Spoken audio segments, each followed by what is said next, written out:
ज्या लाडक्या मित्रमैत्रिणींनो, आज 26 जानेवारी आपल्या भारताचा 76 शतक दिन साजरा करण्यासाठी आपण इथे जमलो आहोत. सर्वप्रथम तर प्रजासत्ताक दिनाच्या खूप खूप शुभेच्छा.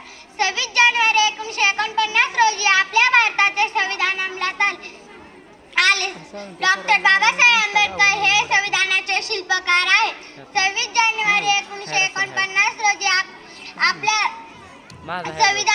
आपल्या संविधानानुसार आपला राज्यकारभार सुरू झाला.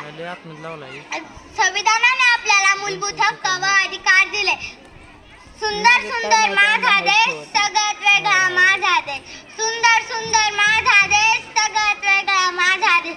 जग ज्याच्यावर गर्व करेल असा अनोखा माझा देश. जग ज्याच्यावर गर्व करेल असा अनोखा माझा देश. सोने चांदी माझा देश, सुजलाम माझा देश. सोने चांदी माझा देश, सुजलाम माझा देश. जाता जाता एवढेच म्हणावेसे वाटते, जाता जाता एवढेच म्हणावेसे वाटते, उत्साहावती